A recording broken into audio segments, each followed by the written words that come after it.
आप सबका फिर से स्वागत है। मैं Vivek Bindra, motivation speaker, leadership consultant और बिजनेस कोच।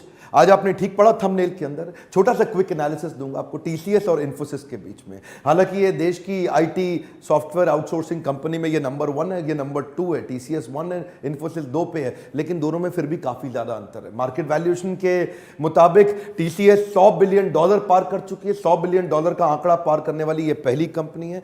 128 देश हमारी दुनिया में, मतलब इस पृथ्वी पे 128 देशों की जीडीपी मिला के अकेले एक कंपनी टीसीएस का मार्केट वैल्यूएशन है $100 बिलियन। यानी कि 128 देशों को खरीदने का दम रखती है, इतनी बड़ी कंपनी हो गई है। हमारे देश में यूनिलीवर, आईटीसी, एचडीएफसी, रिलायंस और टीसीएस ये 5 बड़ी कंपनी है। हिंदुस्तान यूनिलीवर $46 बिलियन पे, आईटीसी $49 बिलियन पे, एचडीएफसी $76 बिलियन पे, रिलायंस इंडस्ट्री पूरे ग्रुप के साथ $89 बिलियन पे और टीसीएस अकेले, कम ऑन, पूरा टाटा ग्रुप नहीं बोल रहे, टीसीएस अकेले $100 बिलियन टच कर गई। वैसे तो मेरे वीडियो इंडिया में भी देखे जाते हैं और पाकिस्तान में भी देखे जाते हैं, लेकिन इंडियंस के लिए मुस्कुराने की एक थोड़ी सी वजह और है। वो जानते हैं क्या? वो वजह ये है, कराची स्टॉक एक्सचेंज में पाकिस्तान की अपनी 575 कंपनी लिस्टेड है। उनकी सारी जितनी कंपनी लिस्टेड है, यानी कि टोटल कॉर्पोरेट पाकिस्तान की लिस्टेड कंपनी को अगर इकट्ठा कर दो और उन सबको इकट्ठा कर दो तो उनका टोटल वैल्यूएशन है $80 बिलियन। और इंडिया की अकेली टीसीएस $100 बिलियन। किधर गया पाकिस्तान? एक कंपनी खत्म कर दिया। हाँ, देखिए बात पता है क्या है, टीसीएस जब $100 बिलियन मार्क करने वाली भारत की एकमात्र, पहली और एकमात्र कंपनी है जो रिलायंस से भी काफी आगे निकल गई। टोटल पाकिस्तान की वैल्यूएशन से 20% ज्यादा आगे है। टीसीएस दुनिया की 64वीं ऐसी कंपनी है जो $100 बिलियन को पार करी। ये एक्सेंचर, बिग 5 कंपनीज में जो दुनिया की सबसे टॉप पे है, ये उसके बराबर आ चुकी है। हमारे देश का जो टोटल एक्सपेंडिचर का बजट था ना पिछले साल का, वो था 24 लाख करोड़। अकेले टीसीएस लगभग 7 लाख करोड़ पे आ गई है। इमेजिन करिए टीसीएस का कितना बड़ा नंबर है। एक तो ये लार्जेस्ट आईटी आउटसोर्सिंग कंपनी है हमारे देश की, दूसरा ये प्राइवेट सेक्टर के अंदर सबसे बड़ा एम्प्लॉयर भी है। इट्स ऑल्सो लार्जेस्ट एम्प्लॉयर, लगभग 4 लाख एम्प्लॉयज इसके यहाँ पे काम करते हैं। और टाटा ग्रुप की कई कंपनीज हैं, बहुत सारे कॉर्पोरेट्स हैं। टाटा ग्रुप में हाल फिलहाल में मैं देख रहा था, इनकी 50 से ज्यादा जो सबसे ज्यादा ग्रोइंग कंपनीज हैं, उसके अंदर टीसीएस पूरे टाटा ग्रुप में सबको मिला के, सबको देख के अकेला 75%, एक टीसीएस एक तरफ बाकी एक तरफ, अकेला 75% प्रॉफिट को कंट्रीब्यूट कर रहा है ग्रुप के टर्नओवर में।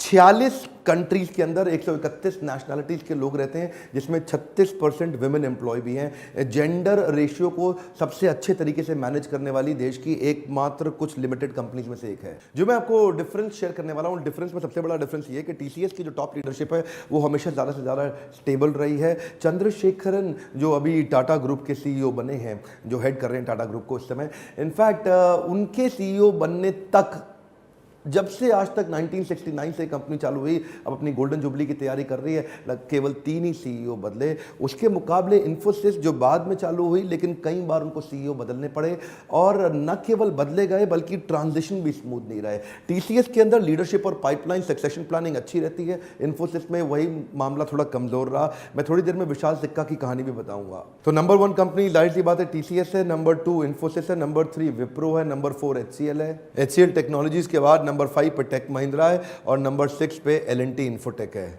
एक छोटा कंपैरिजन देख लेते हैं। टीसीएस $100 बिलियन पे और जबकि इन्फोसिस केवल $39 बिलियन पे। नंबर 1 नंबर 2 में बहुत बड़ा गैप है। नंबर 1 टीसीएस, नंबर 2 ये, इन गैप काफी ज्यादा। ध्यान दीजिए, टीसीएस 5.5% उसका प्रॉफिट बढ़ा है, उसके मुकाबले इसका 28% प्रॉफिट घटा है।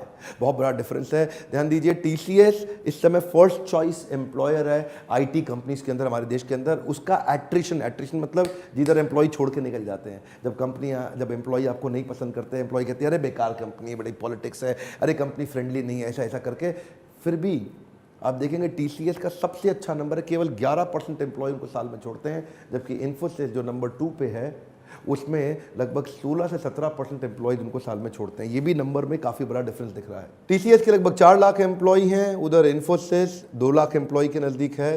टीसीएस का टोटल इनकम जो है लगभग 1 लाख करोड़ है, जबकि इन्फोसिस का इनकम 65,000 करोड़ है। टीसीएस का इबिट्टा 31,000 करोड़ है, उसका 19,000 करोड़ है। टीसीएस का फाइनल प्रॉफिट 25,000 करोड़ है, इसका फाइनल प्रॉफिट 16,000 करोड़ है। जरा लीडरशिप टीसीएस की देखते हैं। 69 से 96 तक एफसी कोहली रहे, बहुत लंबा टेन्योर था। उसके बाद 96 से 2009 तक एस रामदोराई रहे, और उसके बाद तीसरे सीईओ जो 2009 से 2017 तक यानी कि एन चंद्रशेखरन, जिसको बाद में पूरे टाटा ग्रुप की बागडोर संभालने के लिए भेजा गया, जिनको रिप्लेस किया करंट सीईओ राजेश गोपीनाथन ने। जिधर एन चंद्रशेखरन, जिसने टीसीएस को इतना सफल बनाया, उसको टाटा सन्स हैंडल करने को दे दिया। इन्फोसिस में एन चंद्रशेखरन के टाइम पे ही 3 सीईओ बदले हुए देखे। 2011 में सेनापति गोपाल कृष्णन थे इन्फोसिस में, 2014 तक फिर शिबूलाल आए, फिर शिबूलाल की एग्जिट भी उतनी अच्छी नहीं हुई कि 2017 के लिए विशाल सिक्का आए, और विशाल सिक्का की एग्जिट तो सबको पता ही है। और इन लोगों के एग्जिट के बीच में नारायण मूर्ति को भी आना पड़ा। विशाल सिक्का को जब बाहर निकाला गया तो वहां पे बहुत धक्केबाजी, लड़ाई झगड़ा हुआ। ये ज्यादा इशू तब बढ़ा जब इनके पिछले सीईओ इन्फोसिस के थे ना, उनमें विशाल सिक्का, उनको लेकर के काफी सारे इश्यूज आ गए थे। वो इश्यूज पब्लिक में आ गए थे। नारायण मूर्ति ने पब्लिक में आके बोलना शुरू कर दिया कि जो विशाल सिक्का है वो सीईओ की पोजीशन के लिए फिट ही नहीं, इनको तो सीटीओ होना चाहिए था, इंडिपेंडेंट। और भी डायरेक्टर्स बोल रहे हैं, तो कई चिट्ठियां पब्लिक में कर दी, कई रिपोर्ट्स और इन्वेस्टिगेशन हुए, जिसको कि नारायण मूर्ति ने कहा इनको तो पब्लिक कर दिया जाना चाहिए, विशाल सिक्का की गलती सबको पता चले। 3-4 इश्यूज थे। विशाल सिक्का की सैलरी को बहुत ज़्यादा मान रहे थे, जबकि वो जस्टिफाई करने को तैयार थे, लेकिन ऐसा लग रहा था कि जैसे कि सैलरी बहुत ज़्यादा है। दूसरा, विशाल सिक्का कहते थे कि देखिए बिजनेस में काफ़ी तरीके चेंज हो गए, मार्जिन्स बहुत लो हो गए, मार्केट में कंपटीशन बढ़ गया, तो इसको बनाए रखने के लिए हमें वैल्यू ऐड करना है। तो विशाल सिक्का सीईओ अपने बोर्ड को बोलते थे, देखो भाई ऐसा है, अगर अच्छा ड्राइव करना है तो मुझे नई कंपनी एक्वायर करनी पड़ेगी। लेकिन बोर्ड इसके भी खिलाफ था। बोर्ड कहता था कि नई कंपनी एक्वायर करने के लिए हम पैसा नहीं देना चाहते आपको, और उधर नारायण मूर्ति वो तो उसके काफी खिलाफ हो गए। बहरहाल इतना ही नहीं, ग्रोथ भी कंटिन्यूसली अभी डिक्लाइन कर ही रही थी। तो इससे क्या होता है, जब ये सारे झगड़े पब्लिक में आ जाते हैं, लीडरशिप पे विश्वास लोगों का कम होता है, ट्रस्ट घटने लगता है, और अगला लीडर तैयार नहीं, हमारे को बाहर से ढूंढ के लाना पड़ रहा है।